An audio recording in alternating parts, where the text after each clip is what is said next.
News पर आपका बहुत बहुत स्वागत है। आपके साथ मैं हूं राकेश पांडे। सुबह के 8 बजने वाले हैं। वक्त हो गया सुपरफास्ट 100 का। अगले 22 मिनट में नजर डालेंगे 100 बड़ी खबरों पर। और आपके साथ मैं हूं राजीव। शुरुआत करते हैं बड़ी खबर से। गोवा न्यूज पर आपका बहुत बहुत स्वागत है। आपके साथ मैं हूं राकेश पांडे। सुबह के 8 बजने वाले हैं। वक्त हो गया सुपरफास्ट 100 का। अगले 22 मिनट में नजर डालेंगे 100 बड़ी खबरों पर। और आपके साथ मैं हूं राजीव। शुरुआत करते हैं बड़ी खबर से। गोवा के मुख्यमंत्री मनोहर पर्रिकर को रक्षा मंत्री बनाया जा सकता है। माना जा रहा है कि पर्रिकर को गोवा के सीएम पद से इस्तीफा दिलवाकर रक्षा मंत्री बनाया जा सकता है। फिलहाल वित्त मंत्री अरुण जेटली के पास रक्षा मंत्रालय का भी प्रभार है। पर्रिकर के केंद्र सरकार में शामिल होने की खबरों को उस समय और बल मिला जब दिल्ली पहुंचकर उन्होंने पीएम मोदी और बीजेपी अध्यक्ष अमित शाह से मुलाकात की। हालांकि उन्होंने कहा कि कैबिनेट में आने को लेकर कोई चर्चा नहीं हुई। मनोहर पर्रिकर के मोदी मंत्रिमंडल में शामिल होने के कयास के बीच गोवा के मुख्यमंत्री की तलाश भी शुरू हो गई है। सूत्रों के हवाले से खबर है कि गोवा विधानसभा के स्पीकर राजेंद्र आर्लेकर को नया सीएम बनाया जा सकता है। सूत्रों के हवाले से खबर है कि 9 नवंबर को होने वाले कैबिनेट विस्तार में 10 नए मंत्री शामिल किए जाएंगे। इनमें बीजेपी नेता यशवंत सिन्हा के बेटे जयंत सिन्हा और हंसराज अहीर के नाम शामिल हैं। ये मोदी सरकार का पहला कैबिनेट विस्तार होगा। जिन कुछ और नेताओं को प्रधानमंत्री नरेंद्र मोदी के कैबिनेट में जगह मिल सकती है, उनमें हरियाणा के दिग्गज जाट नेता चौधरी वीरेंद्र सिंह, उदित राज और गिरिराज सिंह का नाम भी शामिल है। दिल्ली में विधानसभा चुनाव की तारीखों का ऐलान शुक्रवार को हो सकता है। इसी दिन चुनाव आयोग ने अधिकारियों की बैठक बुलाई है। माना जा रहा है कि इसी बैठक में दिल्ली विधानसभा चुनाव की तारीखों पर चर्चा होगी। दिल्ली विधानसभा कल आधिकारिक तौर पर भंग हो गई। राष्ट्रपति ने विधानसभा भंग करने की सिफारिश पर मुहर लगा दी है और अब चुनाव की तारीखों का इंतजार है। दिल्ली विधानसभा भंग होने के बाद चुनाव आयोग ने उपचुनाव को रद्द कर दिया है। दिल्ली के महरौली, कृष्णानगर और तुगलकाबाद में उपचुनाव होने थे। दिल्ली में चुनाव की आड़ के साथ ही आम आदमी पार्टी पोस्टर लेकर सामने आ गई। पोस्टर में मोदी सरकार के 150 दिनों के कामकाज पर सवाल उठाए गए। केजरीवाल के पोस्टर में लिखा गया, बीजेपी ने 150 दिनों में पानी के बिल दोगुने कर दिए, जबकि 49 दिनों की आप सरकार के दौरान पानी बिल माफ कर दिया गया था। केजरीवाल चुनाव में दिल्ली नगर निगम यानी एमसीडी के कामकाज को मुद्दा बनाने वाले हैं। केजरीवाल ने पूछा कि आखिर बीजेपी ने एमसीडी में अब तक किया क्या। केजरीवाल ने ट्वीट कर लिखा, हम 49 दिनों की सरकार के प्रदर्शन पर चुनाव लड़ने जा रहे हैं। क्या बीजेपी बताएगी 7 साल से एमसीडी में उसने क्या किया। आम आदमी पार्टी के नेता मनीष सिसोदिया ने कहा कि हम 49 दिन ही सरकार में रहे तो बात इसकी ही करेंगे। उन्होंने ये भी कहा कि एमसीडी में भ्रष्टाचार भी बड़ा मुद्दा है। 49 दिनों के प्रदर्शन को लेकर केजरीवाल के चुनाव लड़ने के ऐलान पर बीजेपी ने निशाना साधा। सतीश उपाध्याय ने कहा, 49 दिनों तक वो सिर्फ धरना प्रदर्शन करते रहे। सतीश उपाध्याय ने यह भी कहा कि एमसीडी में भ्रष्टाचार का केजरीवाल का आरोप बेबुनियाद है। उन्होंने कहा कि एमसीडी ने अच्छा काम किया। केजरीवाल ने कहा, बीजेपी उनसे डर रही है, इसलिए किसी को सीएम प्रोजेक्ट नहीं कर रही और मोदी के नाम पर चुनाव लड़ रही है। दिल्ली के पूर्व सीएम शीला दीक्षित ने चुनाव लड़ने से इनकार कर दिया है। सीएम पद के सवाल पर उन्होंने कहा कि इस पद के लिए अब उनका कोई मन नहीं। दिल्ली प्रदेश बीजेपी की लगातार दूसरे दिन बैठक हुई। बैठक में चुनावी रणनीति बनाई गई, साथ ही सोशल मीडिया के जरिए चुनाव प्रचार की रूपरेखा बनाई गई। बीजेपी ने तय किया है कि इस बार सभी 70 विधानसभा सीटों पर सर्वे कराया जाएगा और सर्वे के बाद ही उम्मीदवारों के नाम तय किए जाएंगे।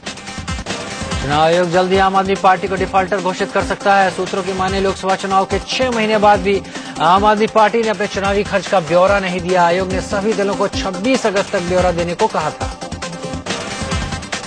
आम आदमी पार्टी के विधायक राजेश गर्ग के खिलाफ छेड़छाड़ का केस दर्ज किया गया है। दिल्ली के रोहिणी कोर्ट के आदेश पर प्रशांत विहार थाने ने केस दर्ज किया। दरअसल कुछ महीने पहले कम्युनिटी सेंटर की बुकिंग को लेकर आप विधायक राजेश गर्ग और बीजेपी नेता शोभा गुप्ता में झगड़ा हुआ था। इसी मामले में गर्ग पर केस हुआ है।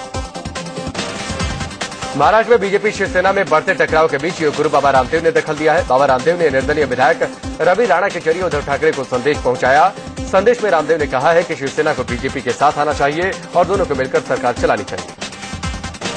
शिवसेना ने विधायकों नेताओं की रविवार को अहम बैठक बुलाई। इस बैठक में बीजेपी के साथ सरकार में शामिल होने या नहीं होने पर फैसला लिया जाएगा।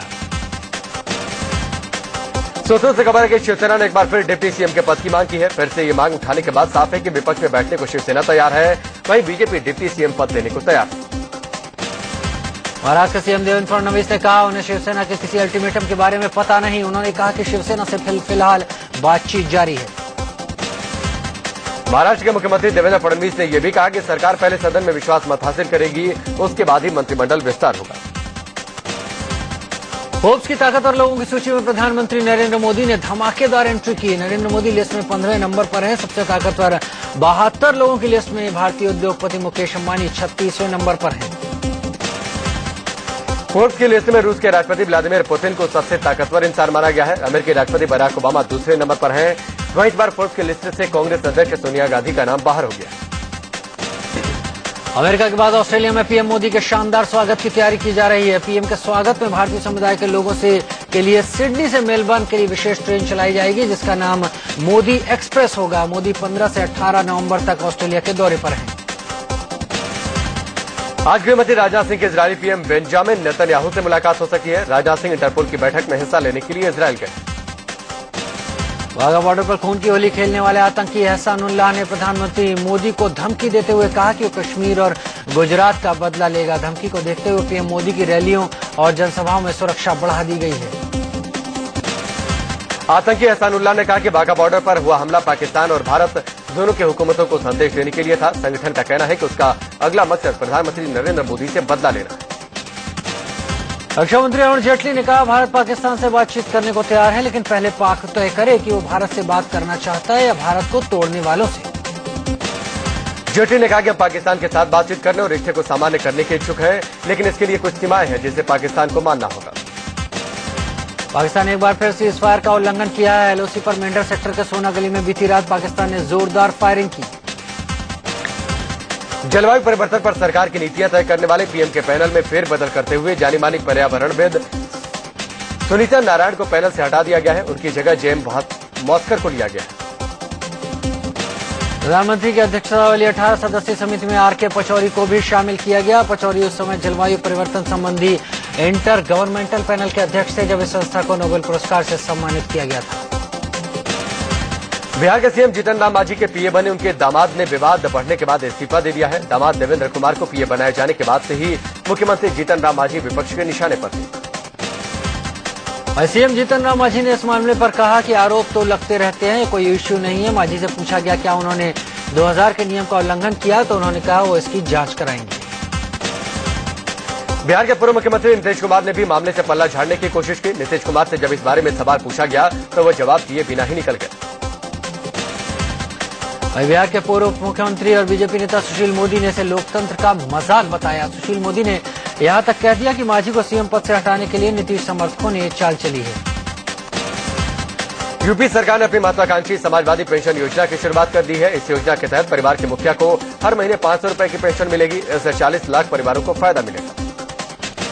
लखनऊ में समाजवादी पार्टी के पूर्व विधायक आर्य उस्मानी को फोन पर बम से उड़ाने की धमकी मिली। उन्होंने हजरतगंज कोतवाली में मामला दर्ज करवाया।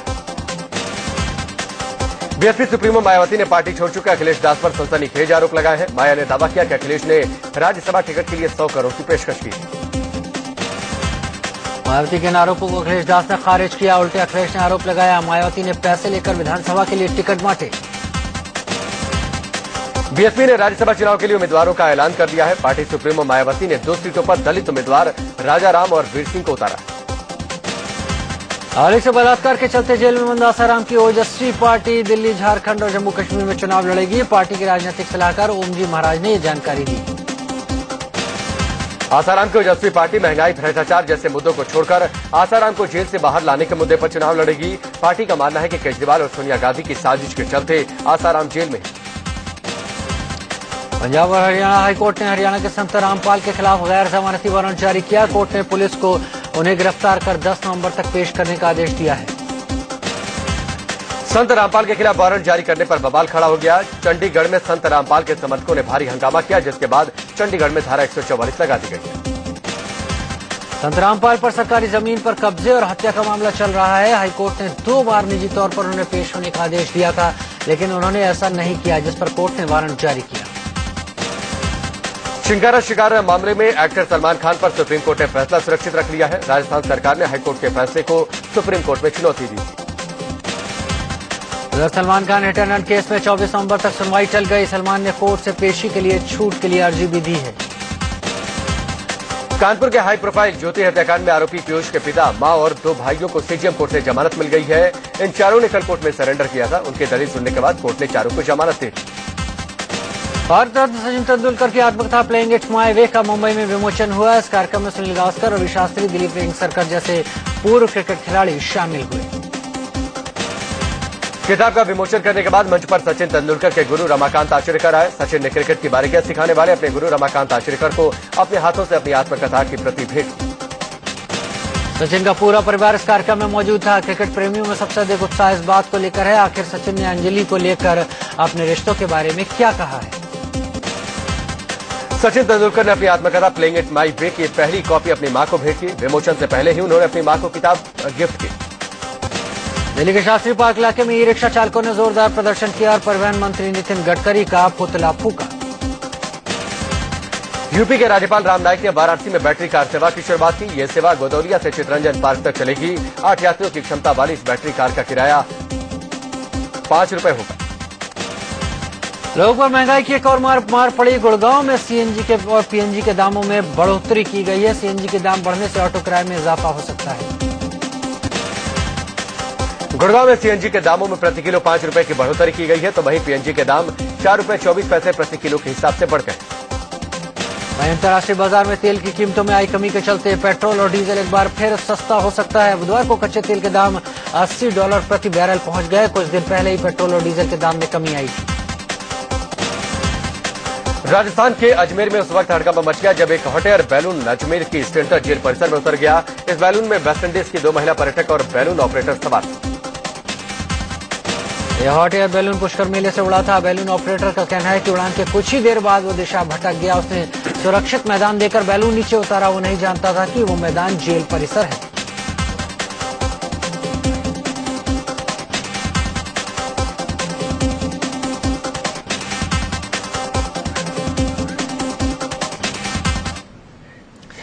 दिल्ली के एम्स इलाके में रहने वाले एक नर्स के घर चोरों ने 25 लाख की चोरी को अंजाम दिया। कविता शर्मा ने अपनी बेटी की शादी के लिए रुपए और गहने रखे थे। वो और उनके पति ड्यूटी गए थे। बेटी कॉलेज गई थी। सभी शाम को घर लौटी तो सारा सामान बिखरा पड़ा था।